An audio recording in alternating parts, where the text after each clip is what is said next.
So we would literally drive to the slaughterhouse with a thermos, and they would hand us a bag of ovaries. Hello, I'm John Rossi. I'm a touring drummer with a passion for animal conservation.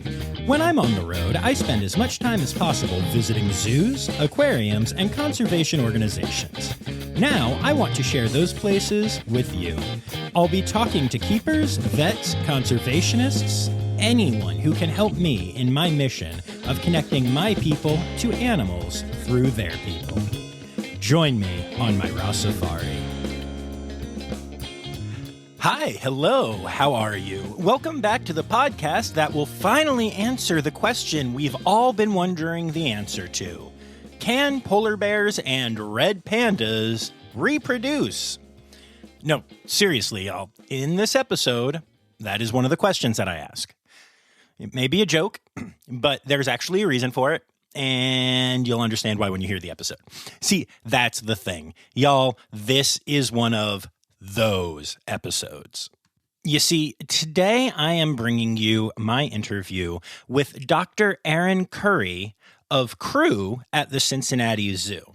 And if you don't know what Crew is, you're about to, but it's a super cool conservation science thing that exists at the Cincinnati Zoo, and I just can't wait to share this with you. But honestly, I don't want to say too much. I will say this. I have known Dr. Erin Curry's name for a long time, and you'll even find out why that is the case in this episode. And I was shocked to learn as much cool stuff as I did in this one. This is such a great look at the science and the work that goes into conservation that happens behind the scenes at amazing zoos all around the country, like the Cincinnati Zoo, and just doesn't get enough credit. So yeah, you're going to hear a lot of science-y stuff. You're also going to hear a lot about some animals that you've heard about on the podcast before and ones that you haven't. But get to know a little more of the animals at the Cincinnati Zoo. Never a bad thing. And yeah, we're talking pandas. We're talking polar bears. We're talking all kinds of cool animals and cool science. And this one's really special to me, y'all. I cannot wait to share this with you. And honestly, I don't think I'm going to. Everything that I would normally drop in the introduction is addressed in the episode, including a very cool behind-the-scenes thing I got to partake in that you'll hear about. And yeah, I'm going to skip the ad and everything. Just make sure you're following at Rossifari on things and, cool. Let's get to this incredible, awesome interview with Dr. Erin Curry of Crew at the Cincinnati Zoo and Botanical Gardens. All right, so I normally start this podcast by asking a couple of questions about who you are and all of that jazz. But I'm actually just a little, I'm confused. I've met an Erin Curry before, a Dr. Erin Curry before. I do not want to take away the credentials from that doctor. And I guess what I'm trying to ask you is, as we sit here, do I have to feed you apples and grapes throughout this process, or are we good? We're good. We're good? Okay, I'm just checking. So for those who are listening, can you explain what the heck I am talking about right now? Sure, yes. There was a red panda born here at the Cincinnati Zoo several years ago. I don't know how old she is now. But the staff here who took care of the pandas, they wanted to honor me by naming one of the pandas after me. My last name is Curry, Curry, so they pitched the name Curry for one of the red pandas, which I thought was pretty cool. But it turned out there were a lot of red pandas named Curry already in the population. So they didn't want to duplicate names. And then sort of as a joke, my fiance said, just name her Dr. Erin Curry. And the registrar just drove off. And apparently that's the name that got entered into the computer that day. Yep. I like that the credentials are there. That's my favorite part of it, honestly. Yeah. So you're the second Dr. Erin Curry that I'm meeting. And no offense, but I like the other one a little bit better. She's much cuter. Yeah, but you seem pretty cool too. So that's all right. And so who the heck are you? Where are we? And what is your job here? So we are currently at the Cincinnati Zoo and Botanical Garden in Cincinnati, Ohio. And my name is Erin Curry, not the red panda. And I'm a reproductive physiologist or a staff scientist at Crew. And Crew is the research center located on the grounds of the Cincinnati Zoo. And it stands for the Center for Conservation and Research of Endangered Wildlife. So I work full-time there. I study mostly polar bear reproduction, but I do a little bit with other species like red pandas as well. Awesome. And First of all, I just have to tell you, I think crew is the coolest. I do, my weekly Zoo News episode. I feel like I say crew at least once a month and could probably do every week if y'all advertised a little bit more, The stuff that you guys do is so next level and so cool. And I'm so excited to share with my listeners what that is. And please feel free at any point in this interview to butt in and be like, oh, and we also do this, because my questions are less important than what you do. So, I think it's fabulous. And so let's start with a little bit about you, though.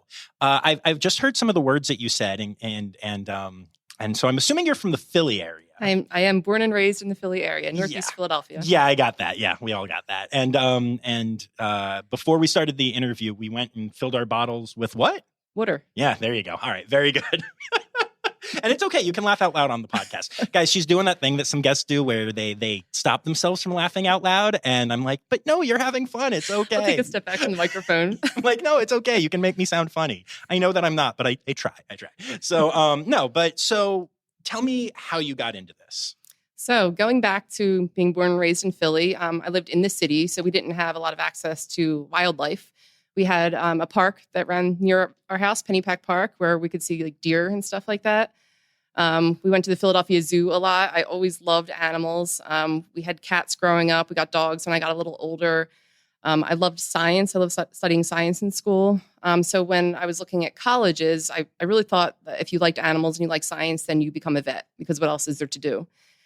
So I went and looked at schools that had animal science programs, but I wasn't totally sure that I wanted to commit to being a veterinarian at the time. So I went to University of Delaware for my undergrad, and I majored in animal science, and I picked up a minor in wildlife conservation and another minor in psychology because I was also interested in animal behavior. Still not really knowing how I was going to tie those things together. Some of our professors were, they told us pretty early on, like, don't get your hopes up about vet school. But my hopes already weren't up because I didn't think I wanted to go. Right. And they told us to maybe consider like the pharmaceutical industry where we could do, animal experimentation for medicines. And that did not sound appealing to me at all either, because I love animals and I didn't want to be doing that all day. So it wasn't until like my senior year of undergrad, I took an reproductive physiology class because it fit into my schedule and it was a requirement, not really because I was interested in it.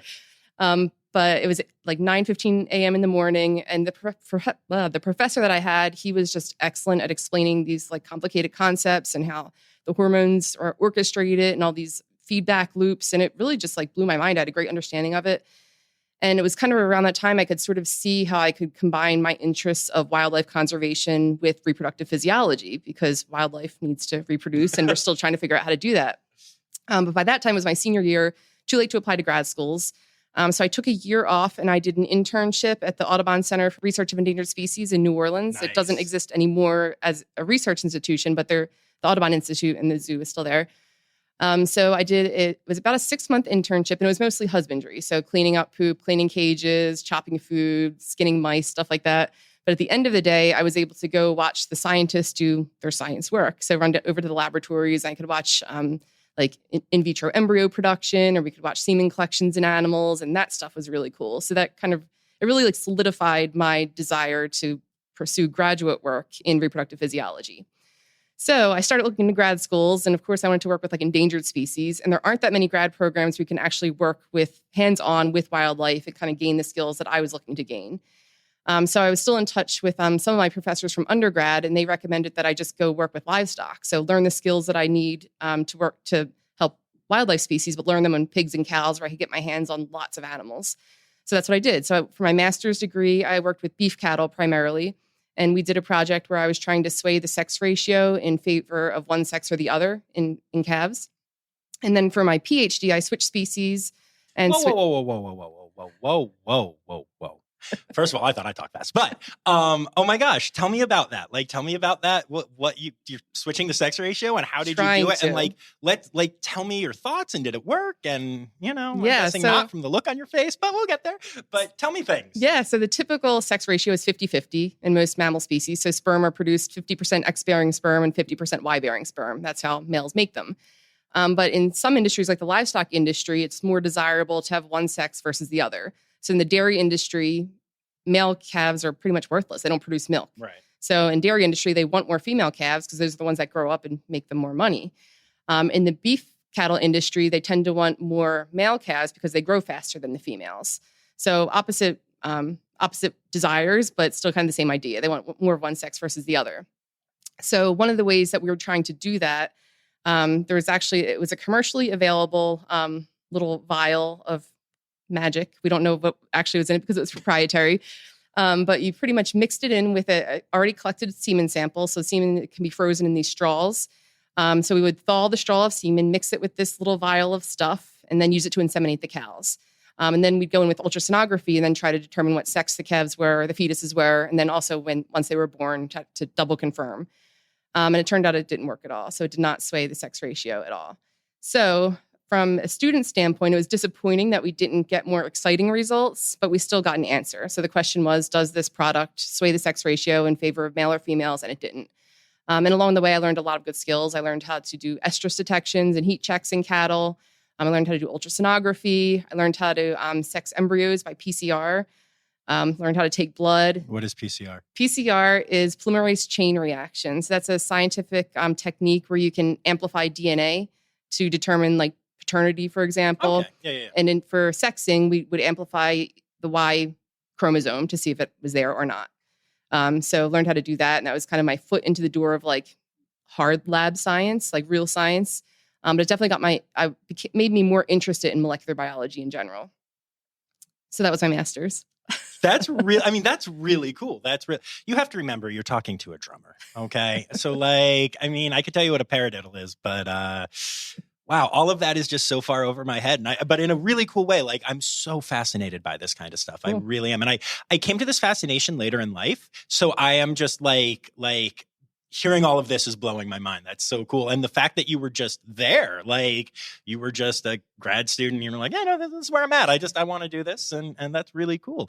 So then what happened after that? So then I stayed at the same school, Clemson University, for my PhD, but I switched species. So I went from beef cattle to pigs, and I went a little bit more molecular. So I did more work in the lab relative to with the animals.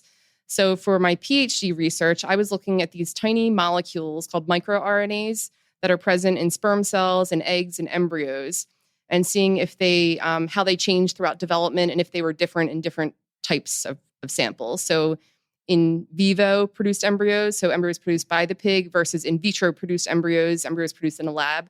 So sort of comparing the microRNA profiles between those two groups and at different stages in development. And it made me love pigs. Nice. So it was my first time working with pigs ever. And I really got a good sense of how intelligent they are, how smart they are, how fun they were to work with for me. So I got to do a lot of work with artificial inseminations, and I trained a lot of students how to help me and develop these estrus grading scales and artificial insemination grading scales. We learned how to do embryo flushes, which is neat. So flushing the embryos from the uterus. Oh, wow. So that's a neat experience. We also did a lot of work at slaughterhouses too. So sometimes we try to capitalize. These pigs were destined for slaughter anyway. They were meat animals. Mm-hmm. So sometimes we would just sort of follow the pigs to the slaughterhouse and then collect their reproductive tracts after slaughter, which I know it sounds sort of morbid. No, just the opposite. I mean, that's great. If they're going to go, take full advantage of it. Right. That actually, I never considered doing something like that before, but that's really cool. Yeah. So sort of an example of how we utilize that stuff today, not a slaughterhouse example, but we have a team at Crew who studies cat reproduction. They study exotic cat reproduction, but what they do is they go to veterinarians that spay many cats in a day. So there's a local group where they spay like 80 cats in a single day. So we'll go pick up the ovaries and then collect the oocytes from those ovaries from these cats that were being spayed, and the reproductive tracts would otherwise be thrown away. So we can learn a lot from sort of those byproducts from animals. Wow, that's really interesting. And okay, so I'm curious about the transfer of those types of things. Like, is this something where you can just go and grab them? I mean, I know that the vets would only release them to someone. It's not like a listener could go and do this. But do you need? Oh boy, I don't know. I don't know. But do you need permits, or is this literally just a thing where you can be like, "Hey, I'm a nerd. Can I do this?" Yeah, we didn't need any permits to collect any of the samples. We need it because they don't come from endangered or threatened species. So we would literally drive to the slaughterhouse with a thermos, and they would hand us a bag of ovaries, like 50 ovaries, 200 ovaries, depending on the day, and just plop it in this thermos. We'd seal the lid, and then we'd drive back to Clemson where we processed all the samples. Those would usually long days. So we'd wake up early to drive 2.5 hours to the slaughterhouse, get the samples, come back, and then spend the rest of the day collecting eggs from the samples. Yeah. I am beyond shocked right now. That's amazing. That's really cool, though. I mean, is that a thing that like is common? Is this happening a lot? It is. Yeah, it's probably, I would bet you most slaughterhouses have some deal worked out with local universities or research groups where they're interested in sample. And maybe it's not ovaries and stuff like that, but maybe it's liver tissue or eyes or whatever it is that their group is studying. So we have some species that are really easy to keep in a laboratory, like mice and rabbits. But when you get into some of the larger species, most universities, some universities, but not all, have like beef cattle and pigs. Cool. So what was your doctoral thesis about then? So my doctoral thesis was, let me see if I can remember the exact title, the identification and expression of microRNAs in porcine, so pig, gametes, and embryos. All right, cool. And what did you find? Tell me what you discovered. So what we discovered, so at the time, microRNAs were sort of this brand new molecule that was discovered. So we were the first to identify certain microRNAs in these tissues. So we identified brand new ones, as well as some that were previously described in other species. We found that they are different in vivo versus in vitro produced embryos. They were also different in sperm that were considered to be low motility sperm versus high motility sperm. So we thought that might make a good biomarker for like fertility. And I think that was it. I mean, that's a lot. It's been a little while. I'm still fascinated by the idea that there are like new molecules that you're discovering in animals and stuff. How, I mean, I guess to my brain, it's like we, short of newly discovered species and such, we've had all these things for a while. How much are we still learning about the basic physiology of animals? We're still learning a lot, even in species that are widely studied. So so microRNAs were discovered, I think it was like 2001 or 2005. So if you think about the history of science, that's pretty recent. Yeah. And since microRNAs, they've discovered a whole new class of small RNAs, which are regulatory molecules as well. They're still discovering new stuff all the time, which is really cool.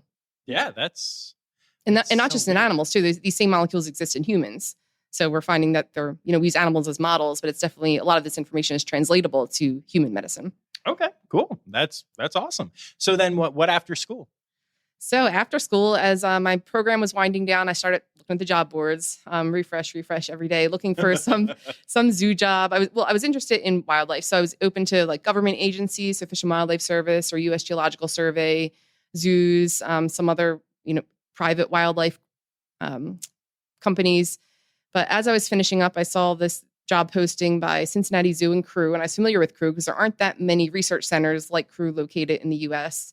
So I kind of knew about all of them and sort of what they all did.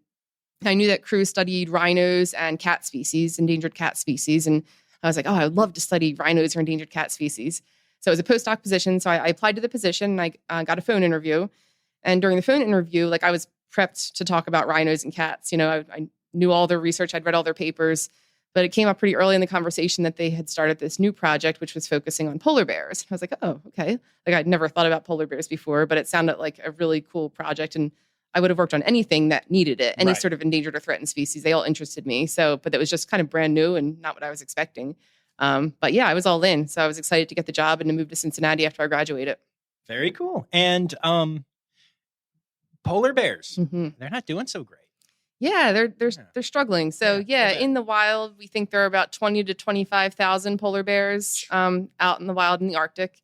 So there are 19 subpopulations of polar bears. Some are increasing, some are decreasing, some are stable. But overall, we know that their environment is slowly going away, and that's the biggest concern. So if they don't have ice to hunt from, then they can't find food, they can't reproduce. So over time, their population rates will decline. I heard a weird thing, and I don't remember what the source was. So this could be complete BS, or it could be really accurate, but I'll ask you. I heard that what some people are expecting will happen is that as the climate continues to warm and as ice disappears, polar bears will be forced more south. And since they're already hard to find each other sometimes for breeding, they're more likely to breed with grizzlies, and that it's more likely that polar bears won't so much go extinct, they will, but that they'll more kind of turn into pisleys. Yeah, so the hybridization. Yeah, okay. It's very real and it's happened. There's already been documented cases of hybridization between polar bears and brown bears. So I think, I can't remember which one's which, but if like the mom is a brown bear and the dad is a polar bear, then I think they're a growler bear. Right. But if the opposite is like a Pizzly, but I don't remember which is which. It's like how if you're Jewish, if your mom's Jewish kind of thing. It's the same thing. Yeah, it's very strange nomenclature to me. But yeah, okay. So it's been documented. And what's interesting too, in a lot of species where two species can breed, usually the offspring is sterile. So like a horse and a donkey produce a mule, but mules are sterile. But with brown bears and polar bears, their offspring are not sterile. They can reproduce. So you can have that roller bear hybrid that then can go on and breed with either a brown bear or a polar bear. Interesting. Yeah. Cool. And for a long time, I think the average person, and I'm guessing most people who listen to the podcast know this is not the case, but I feel like the average person thinks that the delineation of species is simply based on whether they can reproduce or not. And I hear that from a lot of people that I talk to. And we know that's not true. There are ligers, there are Pisleys, there's all kinds of stuff. But is it weird to you that they can hybridize, or is that just one of those like myths where as somebody who actually studies this stuff, you're like, no, you all just don't understand how this works? Yeah, no, I don't think it's too shocking that they can hybridize because they are so similar and probably they came from one species at some point in time. Yeah, I'm trying to think of two other species that might be as similar that hybridize, but can't think of one right now. Gotcha. Actually, they're talking about red pandas becoming two species. I was actually just going to say, so if you buy into the latest, and I mean, I was told it's it's pretty sound paper. Yeah, Styani and Fulgens are two different. Yeah, and I'm not an expert in like population genetics by any means, but it sounds like they've determined, or some folks are kind of coming to the mindset that they are two separate species indeed, but I'm pretty sure that they can still interbreed. Yes, they definitely can. Yeah. So, okay, that works. That's okay. Very cool. Thank you for dispelling that myth a little bit. Because I hear that from people literally like just wandering zoos and stuff all the time. Yeah. Like, oh, that's what makes a species different. I'm like, I'm just going to turn on my noise canceling headphones and keep walking. But okay, very cool. So you got here and they were like polar bears. And at the time, the zoo had polar bears. Yeah. So when I came here, we had 3 polar bears, Barrett, Rizzo, and Little One. So they were all recommended for breeding by the species survival plan. So Little One was supposed to breed with both of them. And we saw them breeding, but they never produced cubs. So my main challenge and priority at work was to try to develop a pregnancy test for polar bears. So right now we have no way of determining whether or not a polar bear is pregnant. Okay. Yeah. So like humans, we have this pee on a stick test. The woman pees on a stick and the embryo produces this little hormone that comes out in mom's urine. And that's how we know if a human is pregnant. And that same pee on a stick test works in the great apes, but it doesn't work in any other species. Okay. And we don't know if other species have unique hormones like that are indicators of pregnancy. Not to mention that training them to pee on a stick would be horrible. But, yeah. That probably wouldn't be the hardest part. I think figuring out what to look for is the hardest part. Fair. Yeah. But yeah, so we've that's one of the things I've been working on for the last 10 years is trying to develop some pregnancy tests, try to figure out what a biomarker of pregnancy might be for this species, and hopefully it could be applied to other species as well. So how do you do that now that you don't have polar bears here? So I work with pretty much all of the polar bears in zoos throughout North America. So zoos collect fecal samples for me on a regular basis. I'm so leaving that in if that's okay. I figured you would. Okay, thank you. So they collect samples from their bears for me on a regular basis, and they ship me the samples on ice. You just said they ship me instead of they ship me. I did not. We'll see. He'll probably leave that one in too. Probably. This is going in unedited. This is great. So they'll send me those samples on ice, and then I'll look for whatever hormone that I think might be the hormone of interest. So in a lot of species, we can measure progesterone. Progesterone's like the pregnancy hormone. Right. We know progesterone increases during pregnancy in most species. But polar bears and red pandas and otters and mustelids in general, they all have this increase in progesterone, even though they're not pregnant. So even non-pregnant females will have this. So we can't use progesterone as a pregnancy diagnostic test like we can in some other species. So we know that's out. So I've been looking at fecal proteins to see if there are any proteins that are present in pregnant versus non-pregnant bears. Those things. That's really cool. That's very interesting. And I assume, at least, that since brown bears are so close, that it would probably, I know we don't know since we don't have it yet, but work for that. Would it work? Do you think, hypothetically, if you find this protein, that it would work across the board for other things that you were talking about, too, as far as red pandas, mustelitids? I think it could. Yes. It probably would depend on where. So, like placenta type. So if it's a protein that's produced by the placenta, a lot of species have different placenta types. But if they were the same type as a polar bear, then it might work in other species. Okay. And a lot of carnivores have similar placenta types, so it could work in them too. All right, we'll be back after this quick break. Hi, this is Kathy Hill from the Indian River Lagoon National Estuary Program. We're all about restoration projects in progress this season on One Lagoon, One Voice. Learn about the great strides the lagoon community is taking to restore and protect the Indian River Lagoon. Each week, we dive deep into discussions with scientists, resource managers, and nonprofit leaders to explore lagoon issues and solutions. From oyster reefs to clam restoration, algae blooms to muck, you'll learn all about the projects we're tackling to bring the Indian River Lagoon back to health. Click the link in the show notes to follow One Lagoon, One Voice, learn about the IRL Council, and explore our unique lagoon.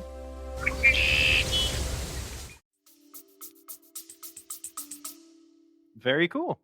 I'm just fascinated by all of this. And I love that, like, this is your job and you are paid to do this by a zoo. Yeah. And I'm really lucky that I get paid to think about something that I'm already interested in. Yeah, that's amazing. And also that this isn't going to help the Cincinnati Zoo day to day getting visitors in. This is, I mean, don't get me wrong, it'll help animal welfare and there's a lot of good that can come from this. I know that. Right. But they are funding you to help animals in a wider context than just like, oh, what about our zoo? You know, like that's really the cool. Cincinnati Zoo is committed to conservation and research. So we're fortunate to have our crew facility here on zoo grounds, which is also excellent. That's amazing. Where we can hopefully do great things.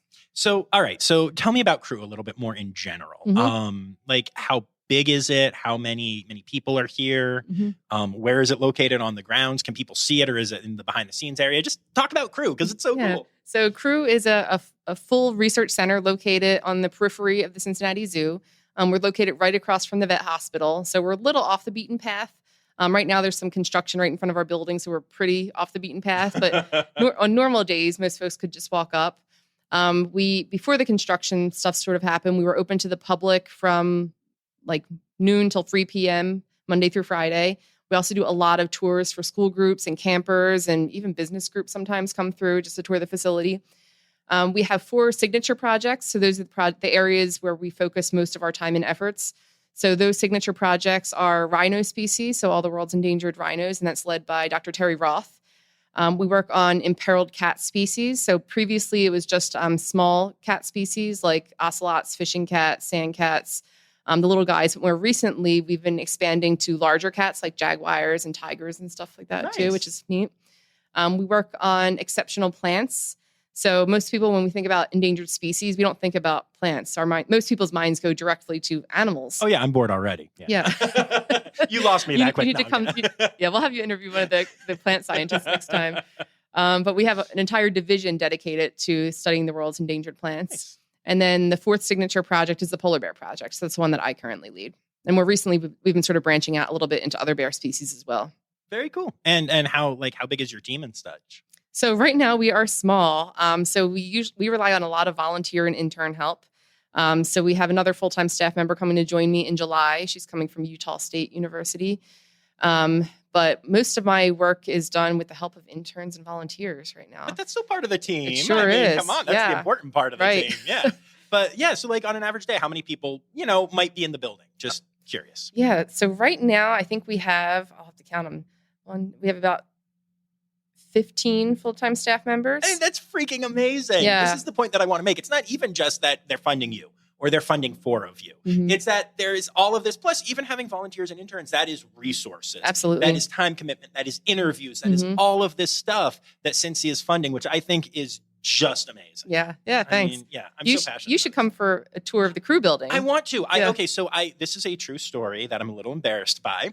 But I didn't know about crew for a while. And when I started coming here, and then I learned about it and I was like obsessed with the idea. And, I knew it was open from 12 to 3 every day. And I would come to the zoo and I would be like, I'm going to crew today. And every freaking time between the pandas and Lucille, every freaking time I missed it. And it'd be like 4 o'clock and I'd be getting ready to start to leave, or 5 o'clock, depending when y'all were closing, seasonally. And I'd be like, No, I forgot. It happened literally like a dozen times. I'm not exaggerating. We'll fix that. So next time you come into the area, shoot me an email. We'll do it the whole tour. Yeah, sounds great. Yeah, I really want to see this. I'm so fascinated by it. Yeah, but I just get distracted by pretty things. Especially, I get it. Yeah. Yeah, but we have a full research facility. So we have many laboratories. We have an endocrine lab. We have a gamete biology laboratory. We have about a dozen liquid nitrogen tanks where we have frozen sperm samples and embryos from about 125 different species, everything from penguins to rhinoceros and everything in between. We also have a ton of plant species stored there. As I mentioned, greenhouses. We have a public exhibit area. We're calling it the Crew Exploratorium, which is under construction right now. Nice. So that'll be pretty neat. We have a almost life-size rhino that you can practice your ultrasound skills on. Oh, that's so cool. Yeah, so that'll be fun. That's so cool. And since we are talking about ultrasounds, I need you to tell everyone what we just did because it was so cool. So we just got back from a red panda ultrasound. It was so cool. So we've been ultrasounding our red pandas weekly. We have 3 females right now.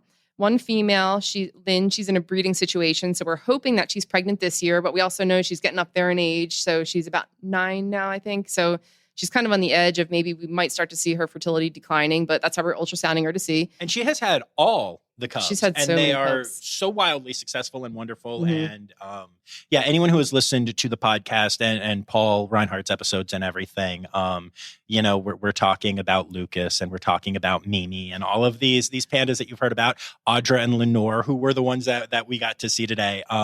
They are all Lynn's babies, Mm-hmm. and they are literally some of the most adorable and well behaved and wonderful. Like it is an insane genetic line. It is so cool. And Cora at Columbus, who you've also heard me talk about a lot, and Cora also comes from here. And then so Santi and Bandit and all of those that you've heard about on this podcast this is all one line, and it is just magical. Hands down, the Cincinnati Zoo line is the cutest line of red pandas. I mean, it's not even a fact. No. And this is a doctor saying this, and this is a fact. And so today it was Audra and Lenore. Today was Audra and Lenore. Yes. So they're not breeding this year, but we thought it'd be a good idea to start practicing with them. So, and you could see how the team works with these guys, and they have a great relationship with their caretakers. So it's funny, you open the doors and both pandas are almost fighting to see who can go first, to stand up in the ultrasound scan because they're ready to participate and jump right in there. And for a lot of animals, putting the ultrasound gel on them, on their hair, a lot of animals don't like that. But these girls, you could see they didn't even flinch putting the 3 globs of jelly onto their fur. It was so much jelly too. Like you had to do so much because of how thick the fur is. Yeah, three globs. Yeah. It's a measurement in science. Globs of gel. But yeah, they're great. Were they always like comfortable with it? From the first time. Okay. Yeah. So Paul and his team worked with them, like rubbing their bellies and sort of like mimicking what I would do. But in previous years, not all the females have been that good. Right. But these girls, they took to it from the first step. It was first day we ultrasounded them. They were great. So we're doing another project with them this year with all the red pandas. So we've been doing this infrared thermography or thermal imaging project where we're trying to see. So let me back up. There's a paper published a few years ago in brown bears where they implanted a temperature sensor into the abdomens of the brown bears. They did like a surgical incision, put this little temperature sensor in there, sent them back out. And what they found from these females is that around the time that the embryo implants, their temperature shot up by about 4 degrees. And they maintained that higher temperature through pregnancy, and then it dropped down around the time they gave birth. So this was in pregnant females, and they didn't see that change in temperature in non-pregnant females. Nice. So it's cool, but it's a little, we can't go around sticking intra-abdominal, doing surgeries on every red panda or polar bear in the population. So what I wanted to see is, can we use infrared thermography or thermal imaging to get temperatures from the animal's eyes every day and see if we can detect that change just from pictures of their face. So the team has been taking pictures of all 3 red pandas every day for the last 4 months. And we're going to go back and analyze the data and see if we can, and hopefully if Lynn is pregnant and has cubs this year, we'll see that change in temperature in Lynn, but we won't see it in her daughters who are not pregnant. So we have our pregnant female and we have our control females moving right next to her. All right, we'll be back after this quick break. What if I told you scientists discovered 100 new species in the deep ocean? Why did crocodiles survive extinction? Megalodon. How did it go extinct? Hey, it's me, Forrest Galante, wildlife biologist. You might know me from Joe Rogan's podcast or my various TV shows like Extinct or Alive and Shark Week.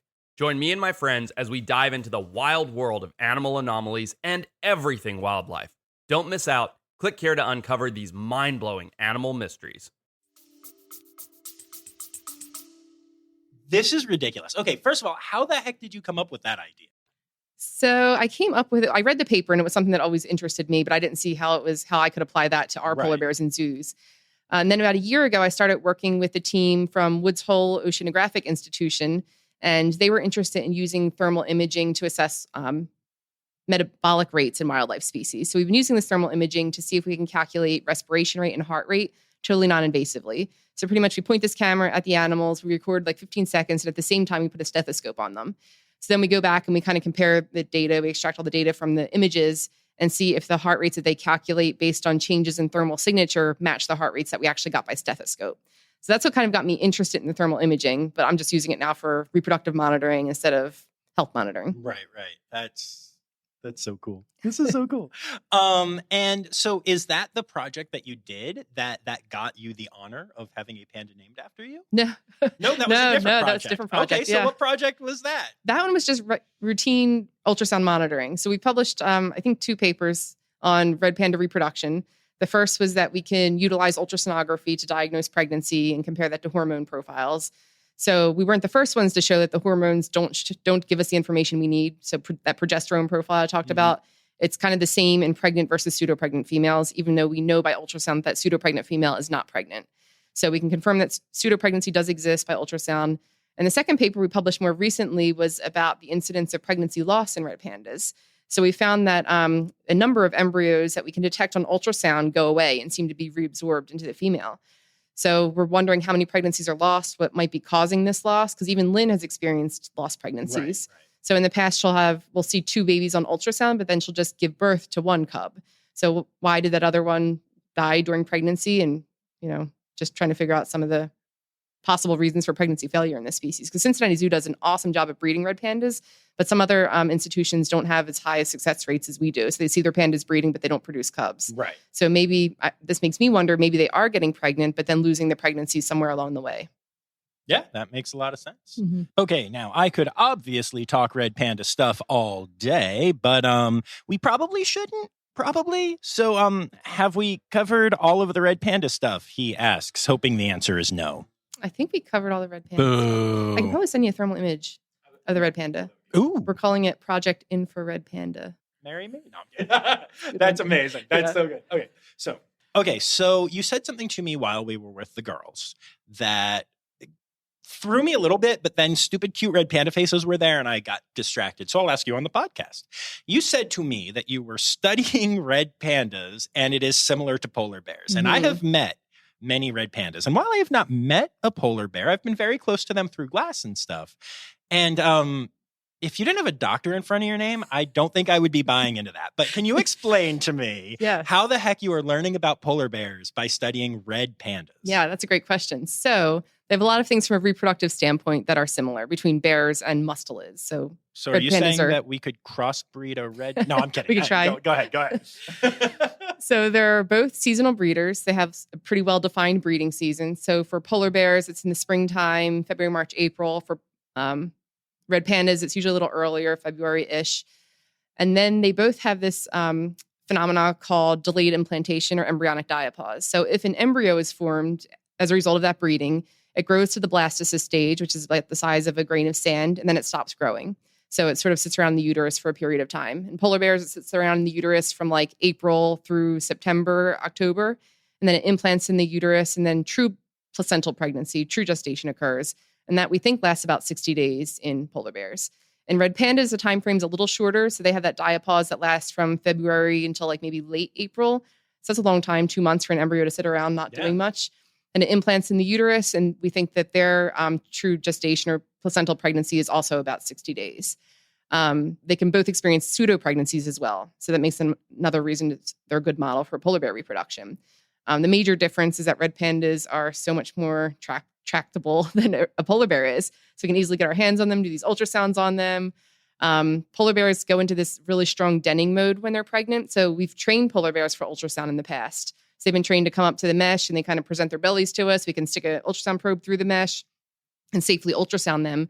But around the time that we would actually start being able to answer some questions, they don't want to participate anymore. Gotcha. So that's kind of why I like the red pandas. Okay. That's a good reason. Yeah. That makes sense. That's really cool. Yeah, for some endangered species, we have really good model species that are domesticated. So for the giant cats, the large cats, and even the small cats, we can use domestic cats as a model. We don't have anything like that for bears. We can't have a little black bear colony. There's not like dogs aren't good models for them. Mice aren't good models. So it's good that I can use red pandas for that. Oh, that's so cool. I love this so much, just so much. And, talking about the polar bear population in zoos, especially in the United States, it is my understanding, and again, please correct me if I'm wrong. Drummer is my qualification for this.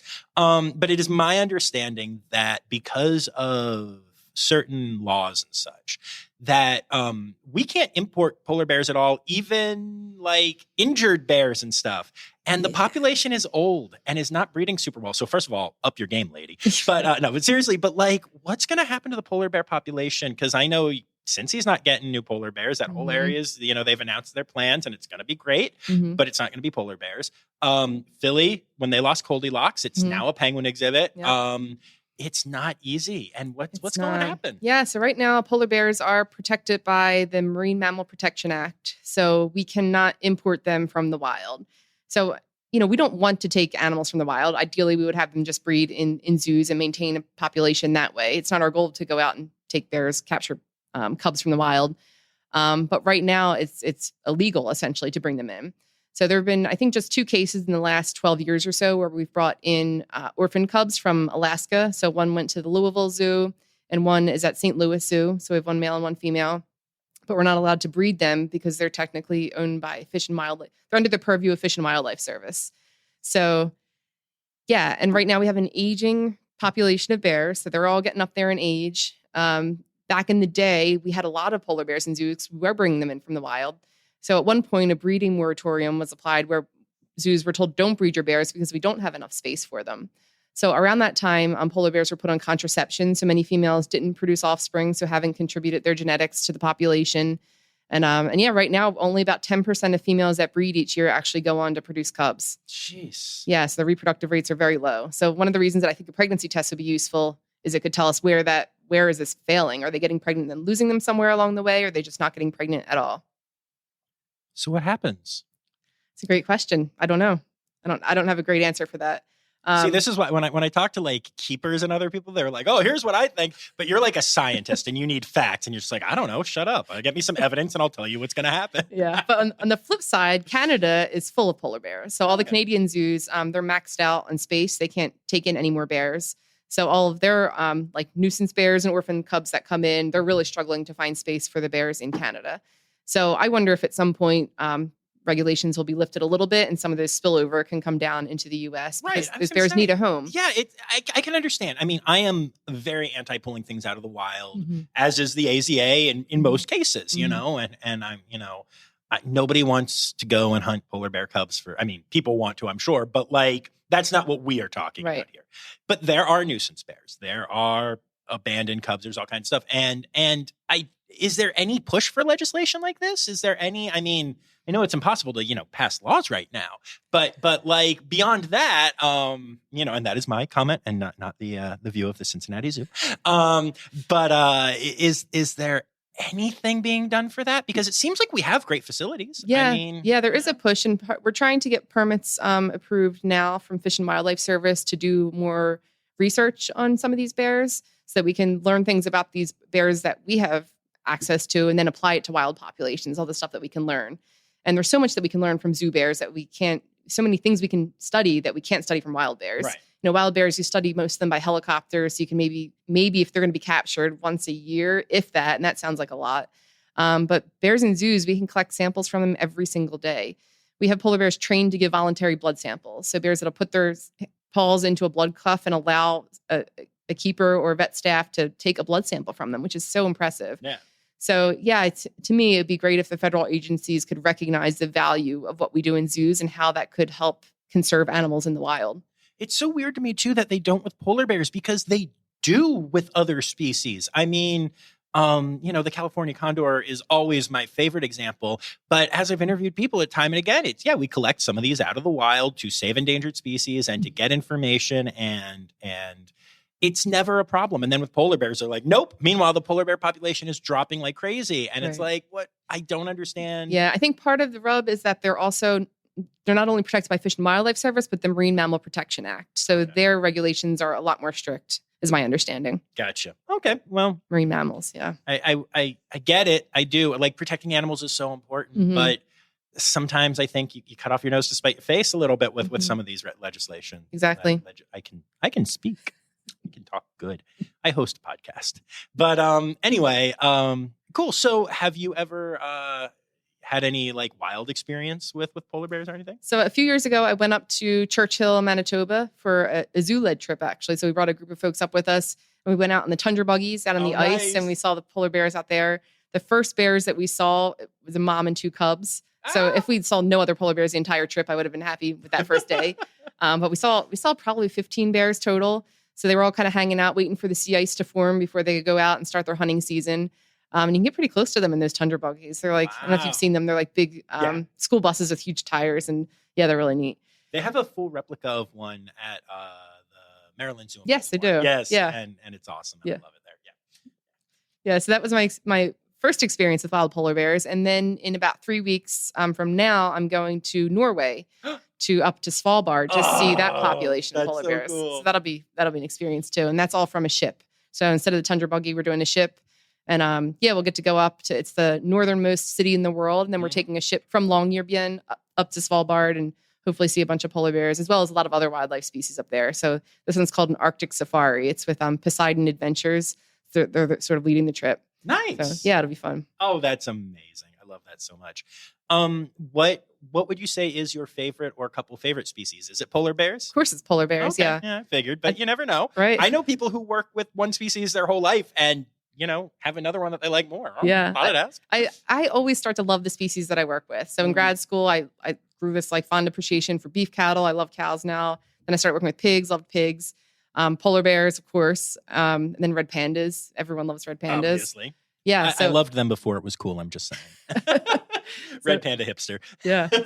I see your stickers. Oh, yeah. Yeah. So they, I'd say those are my top 4, but I also love domestic dogs and cats too. Sure. Yeah. Yeah. Who doesn't? Who are some of your favorite animals at the zoo? My favorite animals at the zoo. Well, if you asked me a few years ago, I would have said Little One and Inanna are polar bears that were here. R.I.P. friends. Yeah. Currently, I'd say Lynn is high up on my list because I've been ultrasounding Lynn for the last, how old is Lynn? 8 years. Yeah, I think so. So probably since she got into a breeding situation. So every year, every breeding season, weekly, I'd go out and do ultrasounds on Lynn. So she's high up there. That's awesome. Yeah. And are you the person who discovered Audra and Lenore and Lucas? And It would have been me. Yeah, I can't remember. I can't keep their date of birth straight. But I've been doing the red panda ultrasounds for a few years now. So Sick. yeah, so first views of all of them. That's so awesome. Yeah. That's just wonderful. And I'm curious. Do you ever just take the time to walk around the zoo as like a fan? I do. Yeah. So the best time to go is like early in the morning when all the animals are out and they're active. So yeah, I try to do that as often as I can. And sometimes just if I've been sitting at my computer for 5 hours writing and I can't write another sentence, I'll just get up and do a lap and come back and just, I try to vary my loops up so I see different animals. But yeah, I definitely do that. That's one of the benefits of working at the zoo is even though I'm in an office or a lab most of the day, I can still jump out and go see some animals. Yeah, I would imagine so. Yeah. Although ironically, today, because of the schedule, I've been here since open and, I don't get to do the zoo today at all. I've done the cool little things with people and neat experiences and met some ambassadors and done a couple interviews. But I'm at the Cincinnati Zoo from probably open to close today and will not actually have walked. I will not see Fiona today, oh no, yeah, which is fine. It's cool. I've met Fiona. We're buds, but it's crazy to think about how busy you can get with stuff. Yeah. And speaking of Fiona, Fiona is not pregnant. But she's going to be a big sister. She's going to be a big sister. So can you talk to me about that at all? Yeah. So, I think the news is out. Fiona is going to have a little brother or sister sometime this summer, we think. So, we diagnosed that BB was pregnant a few weeks ago. I think my timeline is kind of running together, but I think back in May, it was suggested that perhaps BB could be pregnant. We went out and did one ultrasound. I didn't see anything. Hippos are really hard to ultrasound because they have huge abdomens, and the ultrasound sound waves only penetrate like 24 centimeters. So physically, you need to get that ultrasound probe close enough to the fetus to be able to see it. Gotcha. So in a big abdomen, it's really hard compared to a small abdomen. So first time I didn't see anything, but I didn't see any like indicator that she wasn't pregnant either. So I said, let's try it again next week. We tried it again next week, and that's when we saw the whole thing, the fetus, the whole thing, ribs, undeniably pregnant. So everyone was kind of pleasantly shocked, I'd say. So, it was an unplanned pregnancy. So BB had been on contraception. Oh, really? I didn't know Yeah. that. Yeah. So Okay. that's all right. Go Tucker. Yeah. So boy. they wanted to wait a few years, I think. But yeah, nature finds a way. All right, Jeff Goldblum. Life finds a way. But I think our curator, Christina Gorsuch, I think she said that in her interview. nice. Yeah, life will find a way. And Tucker found a way. Yeah, go boy. All right. So we know what happened with Fiona, and obviously she's thriving now. Mm-hmm. But is there concern? Is there risk? Are there steps that the team is going to take? How do you feel about this? Both as somebody at Cincy, but also with your background in reproductive studies. Yeah, it's definitely a concern. So the goal is to have a healthy term calf. We don't know why exactly Fiona was born early, but we saw in retrospect, we monitored her progesterone levels, and we saw that they were pretty low throughout her pregnancy. So we wondered if maybe her progesterone was too low to maintain that pregnancy, and that's why she went into early labor. So with BB, we're taking steps to put her on a little progesterone supplementation to hopefully maintain that through her pregnancy. So far, so good. It seems to be working. And I think someone did the math and said that if she goes as early as Fiona, it'd be pretty soon. But we think she's going to hang on to this one, hopefully full term. That's so cool. I love science so much. And even though Crew is the Cincinnati Zoo, y'all do stuff with other zoos, because I know I just did a Zoo News story about helping out with detecting some pregnancy at Columbus. So how much consulting, or I don't know what you would call it, or sharing or whatever, but I'd say most of my work is working with other zoos. So right now we don't have polar bears here at Cincinnati. So yeah, we do a lot of traveling for reproductive evaluations of both males and females. We want to see if the males are producing good sperm samples. We want to see if the females, if there's anything that we can see that might be wrong with them. We do a lot of hormone monitoring to see if females are actually cycling like they should be. So yeah, the majority of my work is done at other zoos. And this year, I think I've traveled to 4 or 5 or 6 different zoos for different procedures and projects and stuff like that. Wow. Yeah. That's fun.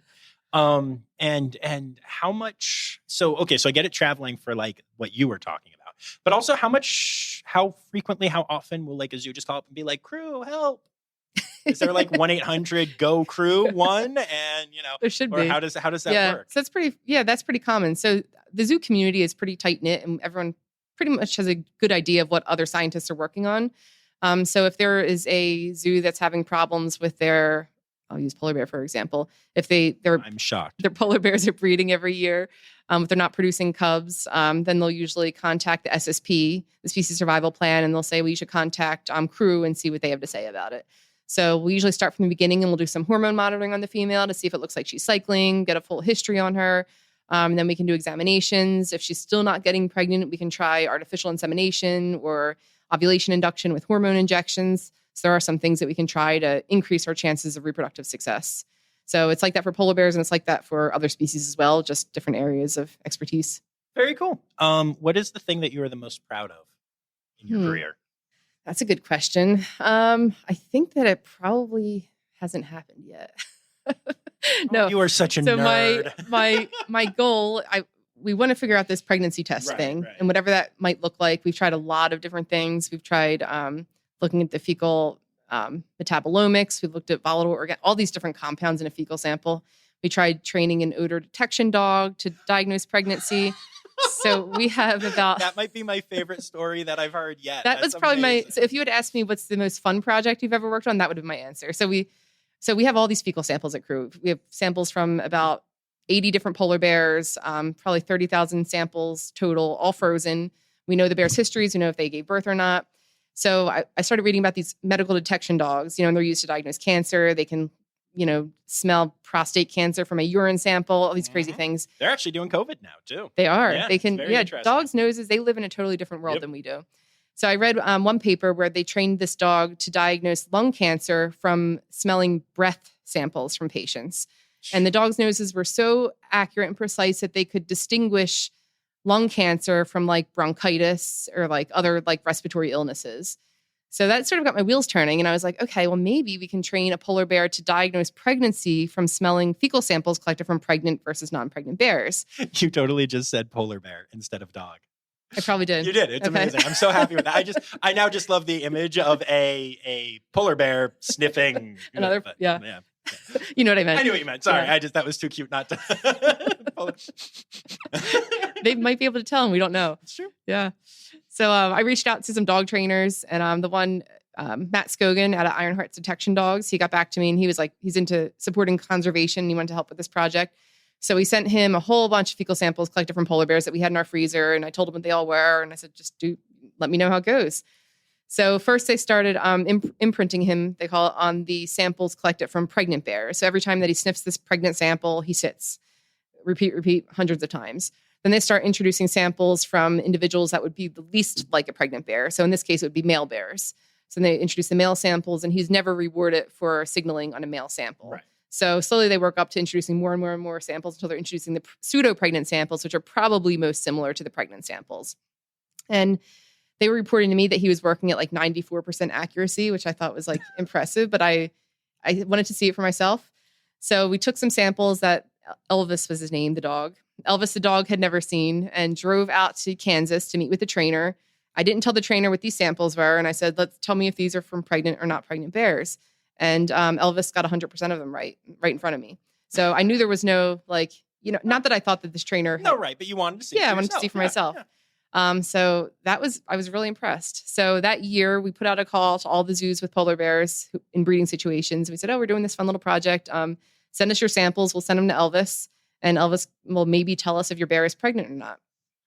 Well, the first year of the 17 females that were on the study, only one female gave birth, and Elvis didn't signal on her samples, but not a high chance for success either when you only have one bear. So we repeated it the next year, and he didn't signal on this new female's pregnancy either. So backing up, we started to do some more training and evaluation. And what we think happened is that Elvis learned to memorize specific signatures associated with pregnancies that he was trained on. So the samples that I brought out there that he had never seen, they were taken from pregnancies that he had been trained on. Sure. So he could recognize them as being pregnant. Right. He didn't, however, recognize the pre-estrus samples from those same females. So he wasn't learning females. He was actually learning specific pregnancies. Okay. And then in talking to folks who are training these sniffer dogs, some of them are saying you need at least 100 unique cases of a disease or condition for the dog to stop memorizing and start generalizing. And in polar bear pregnancy world, we're not going to have 100 unique cases of pregnancy in the next 10 years. Right. So probably not feasible for what we're doing. But it was still a fun study. It involved two of my favorite species, dogs and polar bears. And it makes you think outside the box a little bit. Yeah, that is so cool. But in the end, Elvis has left the building. Elvis is left. Elvis is still alive. He's a buddy to the other sniffer dogs in training that are doing stuff like bed bugs and bombs and COVID, stuff like that. Nice. Very cool. Very cool. Yeah. And is there anything else that you want to share with my audience? I think we covered a lot today. We did. Yeah. We really did. I'm sure your audience, more than most, recognizes the value of zoos in animal conservation and the stuff that we can do here in zoos that help their wild counterparts. Yeah, absolutely. That is one of my big pushes on this pod. I talk about it all the time. And when I get the chance to talk to PR people at zoos, which I do to book these, I always push the conservation message, to push the behind the scenes stuff. Pictures of red pandas are great. Trust me, pictures of red pandas are great.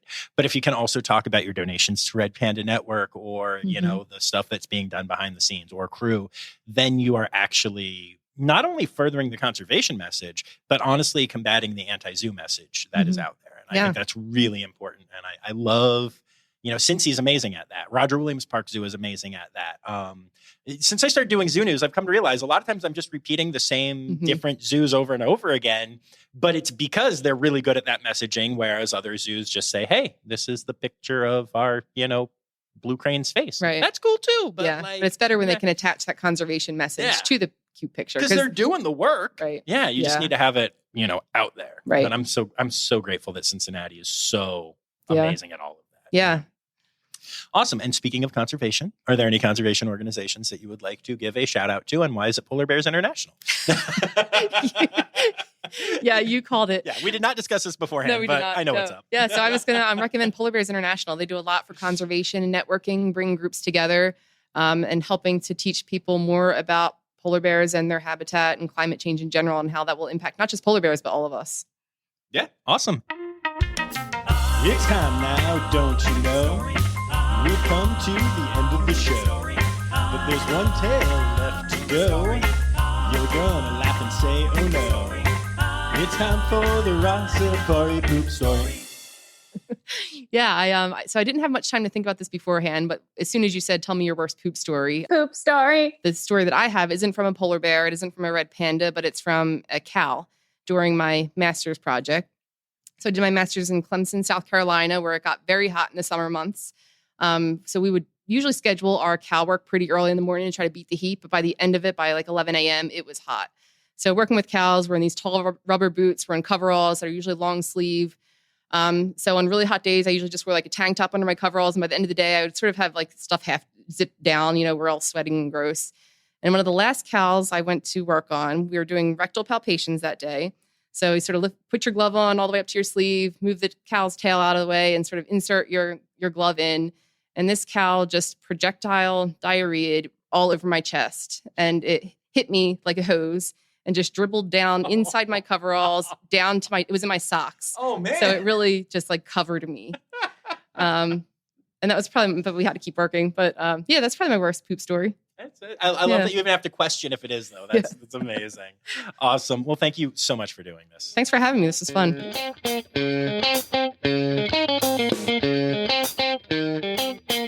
So there you have it, folks. And you can follow along with all the cool things being done at the Cincinnati Zoo by going on social media at Cincinnati Zoo and going to cincinnatizoo.org for more information from their website. Yeah. So I also want to let you know that there is some very cool, very in-depth patron only bonus audio for this episode. So if you're not a patron of this podcast yet, you can go to patreon.com/Rossifari. And for as little as $3 a month, you can become a patron. And then you get access to this and other bonus audio that I put out into the world. It's fun and it really helps, support the pod and defray the costs of some of the things that I do. So I appreciate that.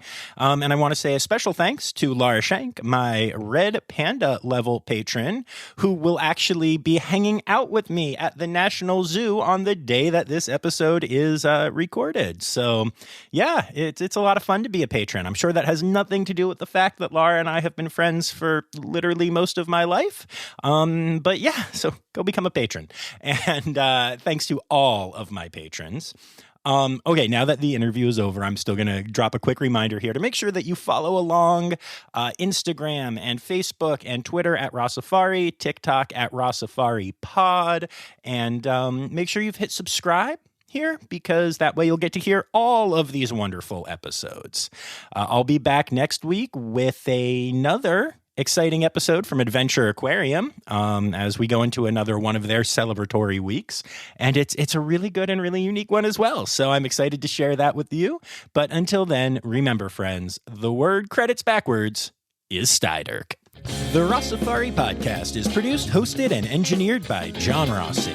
Editing and fact-checking by John and Dr. Zoe Vesley Gross. Our theme song is Sevens by Nathan Burke, performed by Nathan and John. Interrupting John theme and additional voices by Taylor Isaac Gray. You can reach John directly on Instagram and Facebook at Rossifari or by email at rossifaripod@gmail.com. Rossifari is part of the Daydreamer Media Network. Now, stop listening to me and go visit a zoo.